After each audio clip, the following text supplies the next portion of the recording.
Hey everyone, welcome to The Explainer. Today, we're going on a seriously fascinating and honestly pretty flavorful journey. We're going straight from the plates on our dining tables all the way back to the planet's fields. We're unpacking Chapter 8 of our source material, simply titled Food We Eat. I'm so excited to get into this with you because, food isn't just about survival. It's culture, it's science, it's geography, and yeah, it's just pure joy. But hey, before we get into the heavy science and the structure of our meals, I want you to pause for a second. Think back. What was your absolute favorite homemade food dish as a kid? Take a moment to really remember it. The smell of it cooking, the anticipation, that simple joy of just sitting down to eat it. Food is deeply personal, right? It connects us to our families and our earliest memories. So keep that specific dish in mind as we explore exactly what goes into making our meals so special. Okay, let's dive into this. Here's our roadmap for today. We're going to start with the joy of taste, then fueling the body. Check out the champion's plate, explore seasons and culture, trace things back to their botanical origins, and finally wrap up with some food reflections. Let's get to it. Starting off with Section 1, the joy of taste. Because look, before food is fuel, it's this incredible sensory experience. We all have completely different palates.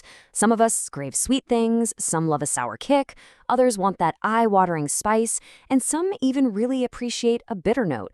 We eat fruits, vegetables, rice, dal, and roti. We drink milk, lassi, and juice. Our environment just provides this massive, beautifully diverse pantry for us to enjoy. And speaking of a diverse pantry, check out this number, 56. Now, why is this number so significant when we talk about food? Well, in certain cultural traditions, especially during big festivals or when honoring special guests, there's an elaborate feast prepared called chapanpog. Now, chapan literally translates to exactly 56. It's a massive celebratory meal made up of 56 different varieties of food items. Can you imagine? And this brilliantly illustrates the ultimate culinary balance. Those 56 items in a chapanbog aren't just thrown together randomly.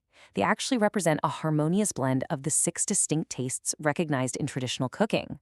We're talking sweet, spicy, astringent, that dry, puckering feeling, sour, salty, and bitter. A truly masterfully crafted feast hits every single one of these notes, giving the guest a complete, perfectly rounded sensory journey. Moving right along to Section 2, fueling the human body. Because as much as we love the taste, we do have to look at the biology here. The foundational concept of this whole chapter is actually pretty simple. We eat to build a strong, healthy body and to avoid falling sick. It sounds basic, right? But it's literally the core engine of our existence. Food is the building block of our cells. It's the fuel that gives us energy to run, play, think, and fight off illness. Without the right fuel, the engine just breaks down. Which brings us to Section 3, the champion's balanced plate. To really get what the right fuel means, the chapter introduces this great little anecdote about Shirin. She was a fast third-grade runner who wanted to win medals, but get this, she only liked eating rice and potatoes. Well, one day, a champion runner laughed and gave her this piece of advice. He said, "Shirin, it is good that you eat rice and potatoes, but you must eat a lot of other things as well to have a strong and healthy body." Essentially, the champion was explaining that you can't build a world-class engine on just one or two types of fuel. Just contrast Shirin's old habit of eating only rice and potatoes, which sure gives some energy, but totally lacks broad nutrients, with the balanced diet the champion recommended. A truly balanced plate includes a real variety of home-cooked foods, different vegetables, fruits, pulses, nuts, and crucially, a wide variety of grains. Not just rice, but things like ragi, jawar, bajra, and wheat. And the payoff? Shirin followed this advice, broadened her home-cooked diet, and suddenly realized her body felt incredibly strong and healthy. A total game changer for her. All right, Section 4, seasons, regions, and culture. So the crucial point here is, what does a balanced diet actually look like in practice? Well, it changes depending on our environment. Think about the logical shift in how the elders in our families cook. During the summer, when the heat is just absolutely bearing down on us, we naturally cool our bodies with kulfi, tender coconut water, and fresh mangoes. But in the winter, the whole menu shifts. We need to warm up, so we turn to warm soups, hearty stews, hot drinks, and seasonal fruits like apples. Our diet is this brilliant, natural, built-in response to the climate around us. And it's not just the seasons, right? It's the geography, too. Think about this. Are there delicious regional dishes in our country you've heard of but haven't actually tasted yet? Whenever friends or family travel, they come back with stories of incredible, diverse culinary traditions from all over the place. A balanced diet in a coastal region is going to look vastly different from a balanced diet up in the mountains, simply based on what naturally grows there. But no matter where you live or what season it is, there is one absolute universal rule. Water is life.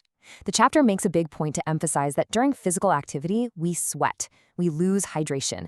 So we must drink water frequently because our bodies absolutely depend on it to function. We literally cannot live without it. It's the ultimate essential nutrient. Let's move to and see how this builds in section 5, Botanical Origins of Food. Now, I want to zoom out entirely.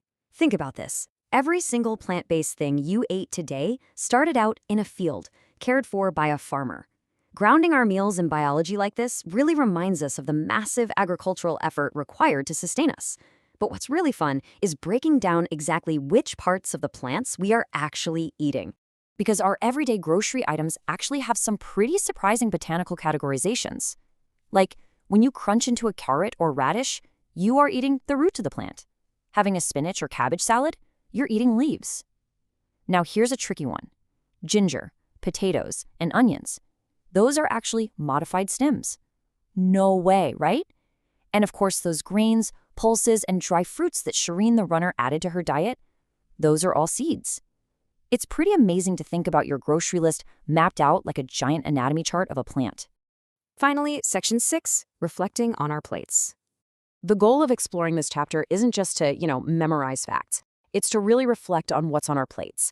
Once you realize the immense agricultural effort, the farming, the harvesting of all those roots, stems, and seeds, and the careful cultural preparation that goes into every single meal, this critical thinking question becomes so important. Why is it crucial to avoid wasting food, and how can we reduce food waste at home? Because when we waste food, we aren't just throwing away calories. We're literally throwing away the water, the time, the farm labor, and all the precious resources it took to get that food to our table. To keep things fun as we wrap up, the chapter leaves us with some great food puzzles. For instance, did you realize that a simple glass of lassi is actually a combination of 2 completely different food kingdoms? Yeah, it has curd or milk, which is animal-based, mixed with sugar, which comes from a plant, sugarcane. And here's a real mind-bender for you. Water and salt. We use them every single day, but they come from neither plants nor animals. They are minerals. It really keeps you curious about what exactly is sitting in your kitchen right now. I want to leave you with this final provocative thought to chew on. Imagine you suddenly have a guest visiting your home. What kind of food would you serve them, and why? Would you try to make a perfectly balanced plate like Shireen's?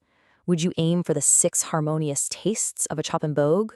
Or maybe you'd serve them your local seasonal dishes. Food is our greatest tool for hospitality and connection. Thank you so much for joining me for this explainer on Chapter 8, and I genuinely hope the next meal you eat is not just delicious, but maybe a little more fascinating too.